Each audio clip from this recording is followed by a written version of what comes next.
Okay, my name is Joy. I was born Joy Nozomi Nakayama, and I am Kogawa now. And I was born in Vancouver in June 6, 1935. So the question is, what made me become a writer?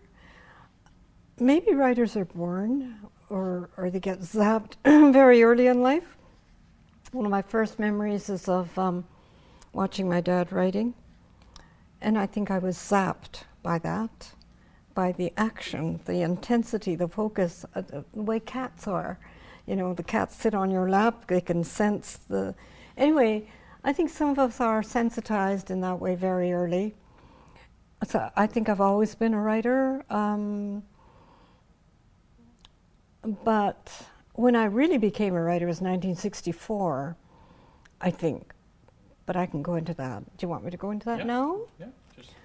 Oh, well, very quickly then, the sketch of my life, geographically. Vancouver, 1935 I was born, 1942, the war. Slocan for 3 years, Coaldale, could have been for the rest of my life, but anyway, on and on and on. Marriage, 1957.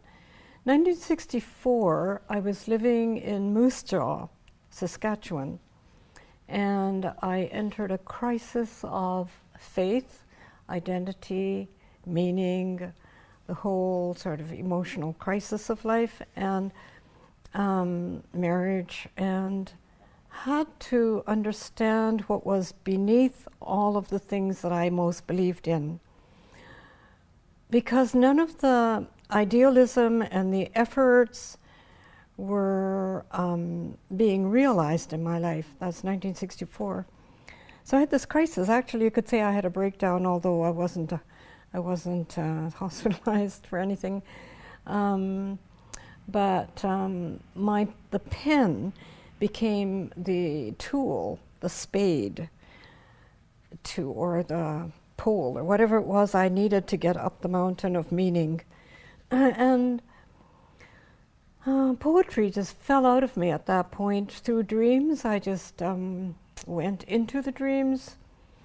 The dreams were then poems, and poems gushed out of me from that point on.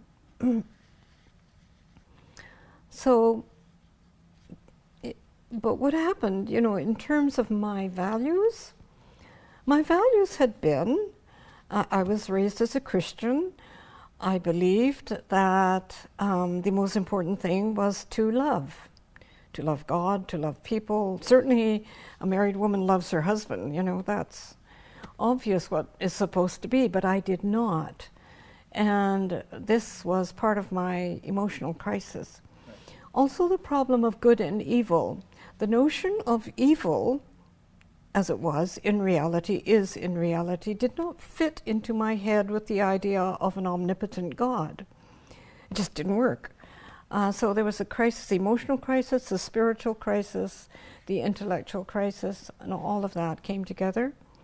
And out of that, the pen became the only tool to work with this crisis.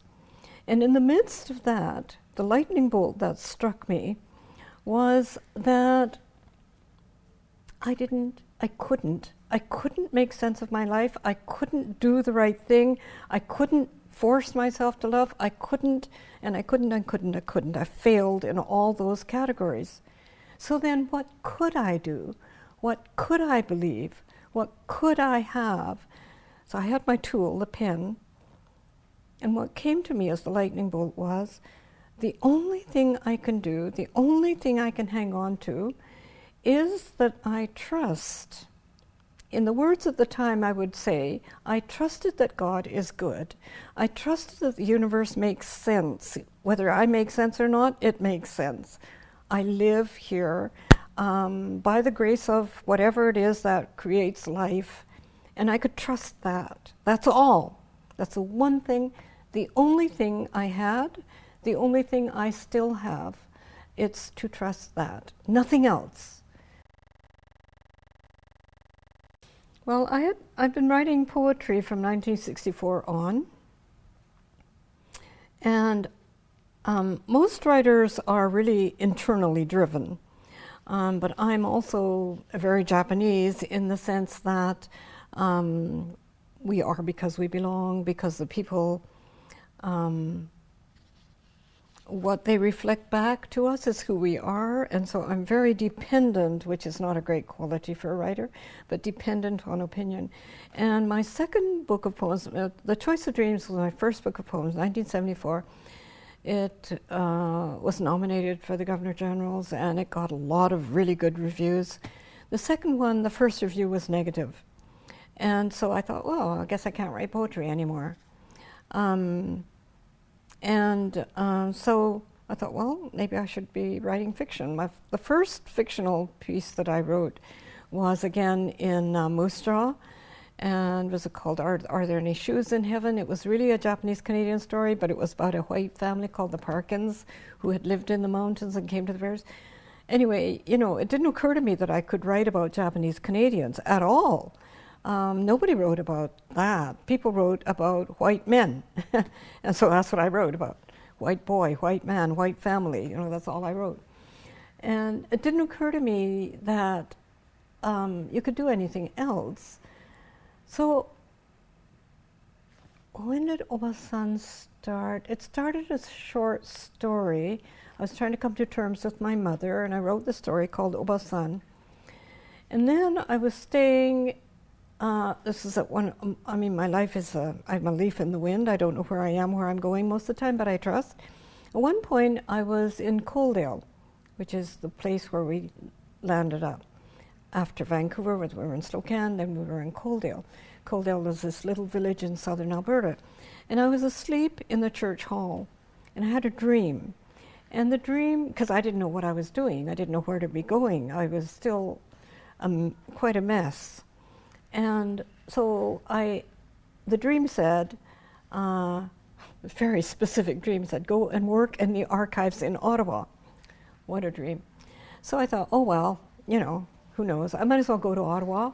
I went to Ottawa. I had written a piece about Coaldale and I was set to publish it, and the publisher said, we want a picture to attend this. So I thought, okay, where do I find a picture? Well, I'll go to the archives. So I went to the archives, not to work, but as I was there, Mark Hopkins, who was there, I think that's his name, handed me a sheaf of letters that had just come in, written by Muriel Kitagawa. So I read those, and I was just blown away. There was a perspective on the evacuation and all of the things that had happened to us that I had no idea of. The perspective of a young woman. I was a child. So I suddenly had a whole new look on what had been going on from the point of view of an adult, not just a child's view. So I thought, this needs to be published, this work. But as I read it, I thought, I can use those letters, and my short story, Obasan, can also be part of this. And then I started to work on that. That was how Obasan started, in the public archives in Ottawa, in response to the dream. And I worked there, and one thing after another, the answers kept coming. All kinds of serendipities happened, wonderful serendipities that told me I'm on the right path. And so Obasan got written like that. And it didn't get published at first. I was told it was a long poem. I was told, don't write fiction, write fact. I was, you know, the publishers rejected it. Nobody will be interested in this. It's not on anybody's radar. So it was rejected and rejected and rejected until some little publisher took it. And then there it is. It's always amazed me. It amazes me to this day that it's out there.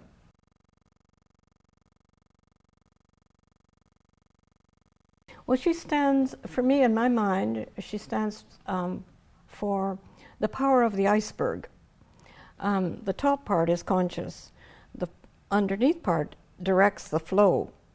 Obasan represents to me that. Silence represents that for me. What is not said represents that for me. What is hidden represents that for me. The people that are suffering whose cries are not heard, that is obasan, that is the silence that directs the flow. So the Titanic hits the iceberg because the Titanic has not attended to, it's the powerful and the rich, so they fall. This is the story of the planet, I think. I think that's the story of where we are as a world right now. We need to be attending to what we have not heard. So obasan, I mean, I just thought about all that now as you're asking me this, so I mean, I trust that this is what is intended. But yeah, obasan, I did not choose that title. Came to the end of the book and I had been thinking of, I've forgotten now what they were. Something about the forest. Read the Forest Braille, or something like that. I had these different titles in my mind, which, you know, and it was a copy editor who suggested obasan. And everybody liked it, and I didn't particularly, but I thought, oh well, you know, and I let it go. But as I think about it now, it's fine as a title. But people would say, why did you call it obasan? It's mostly about Naomi. But so, that could have been the first one. Then I was thinking the second one could be Aunt Emily, which is why that book got rewritten, which I call it the Stepford Wife book, because it killed the Itsuka, and Itsuka's still out there. Anyway, that's another story. Okay. And the third, which I'm writing right now, which I'm calling Gently to Nagasaki, which is having a hard time. But anyway.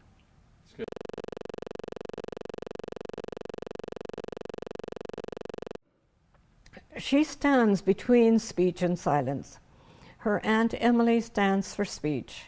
She stands for silence. What people have told me is that in the last scene, where she dons Aunt Emily's coat and goes out, that she is then ready to take on speech.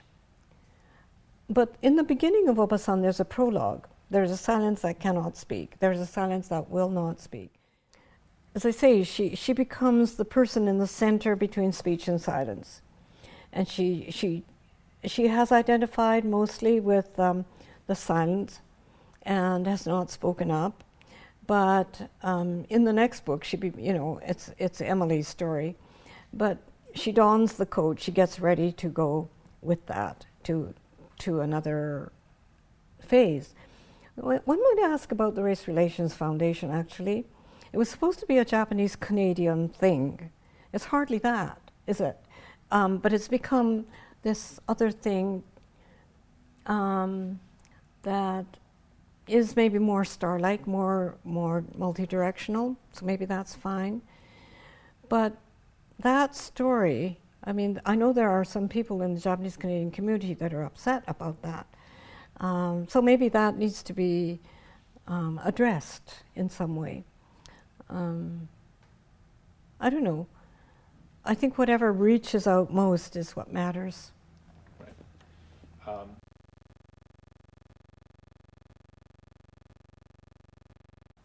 Well, what I said, all that I said about that,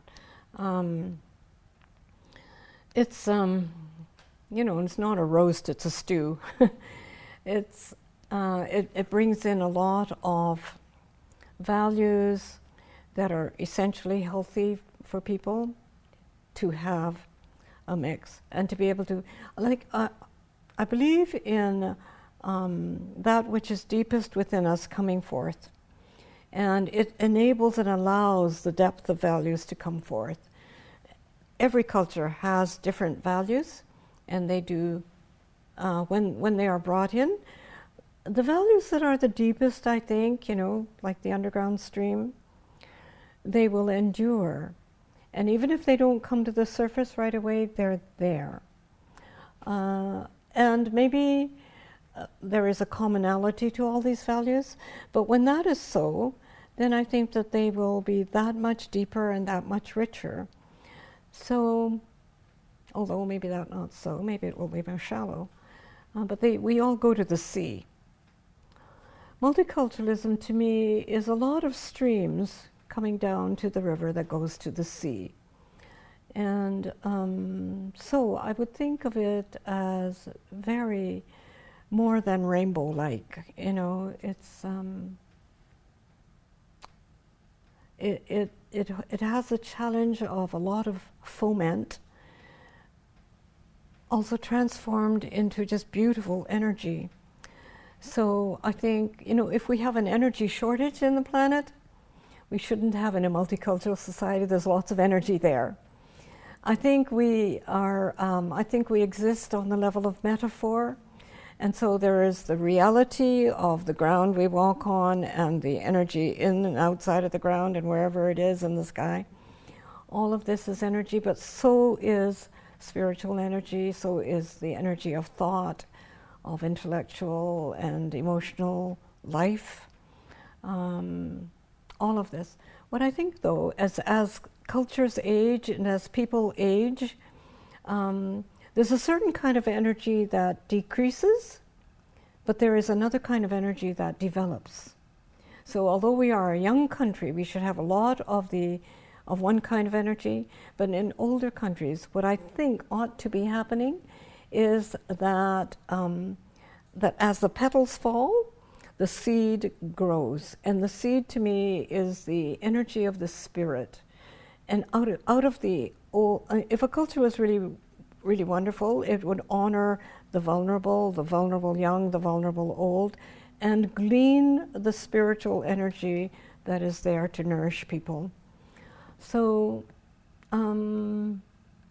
I think that one of the crimes of North American culture is the segregation of people in either ghettos or in old folks' homes, away from their children. These isolations is a loss of energy, a loss of the spirit, a loss of the love that belongs. I mean, I think, you know, all an older person needs to do to feed a baby is to look at them. Their eyes give the energy to that child, and the child then grows strong.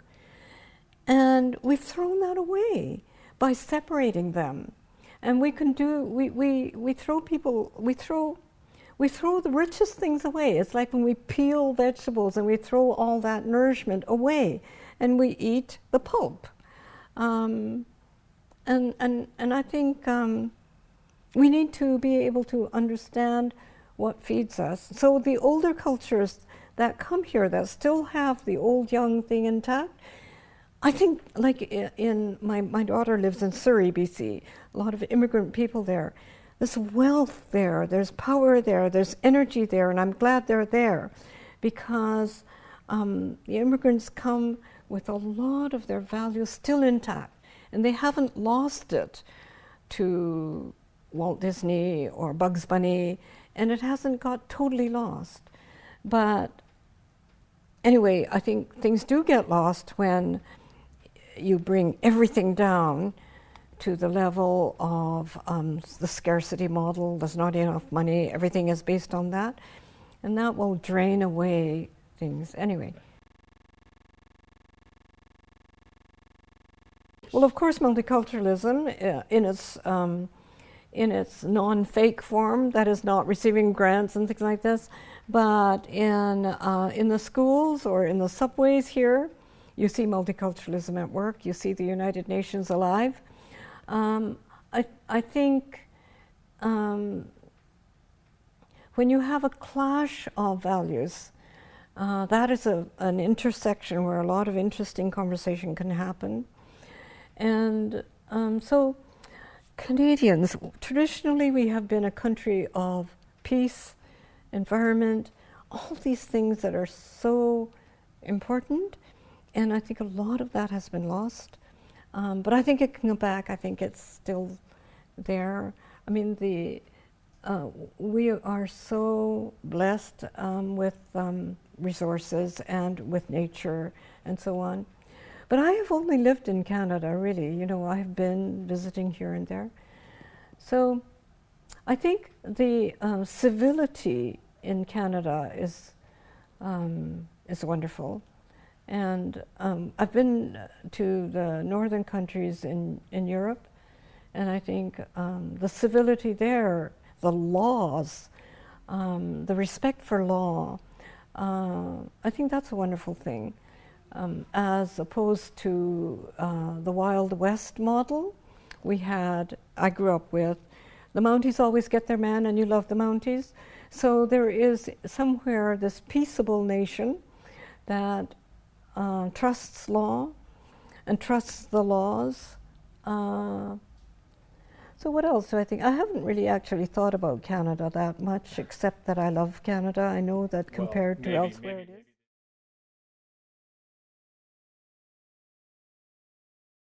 I think conversations amongst former enemies is important. Armenians and Turks, Japanese and Chinese, Japanese in South Asia, the rising powers, wherever they are, Brazilians, Indians, Chinese, all these rising countries, in conversation about their past and the present. Conversations between atrocities in the past, realities, the real politic of today, who is stronger today, and where does mercy belong? Conversations about values, about mercy and abundance. I've got this notion that they have to be together, they're one thing, mercy and abundance. Just as truth and love are one thing, you can't separate them out. Conversations. I think small group conversations, large conversations, if you can do those, education about values, and any race of any group or any people that are being demonized. Muslims are being demonized throughout the world, and why is that? Why can we demonize people? How do we do that? When does the tectonic plate start to shift? Japanese Canadians were certainly demonized. We were the worst people in the whole world. You know, we were considered that we were a cruel race. Where is the truth of that? How does that become a consciousness? How does this consciousness rise in people today? Why is the media focusing on the atrocities of one group and not of another group, and making atrocities understood, and the cultural values and so on, and the passions that people feel for their own identity? In the core of our identities, who are we? And we are willing to kill and die for those core values. What does that mean? Who do we obey? Who is our deity? You know, what do we believe is the most important thing? The bottom line, let's say. What does that mean? I think all those questions the Race Relations Foundation can address, because they do talk about what it is in the human condition, what is common to us. And maybe you'll say, what does that have to do with race? Well, everything. So I would like to see a more of an outreach to education in the schools, and talking to different organizations that are highlighting their own so totally that they are promoting a unidirectional love. Love only for my people. Love only for my country, right or wrong. That. Addressing that issue, the core of our beings.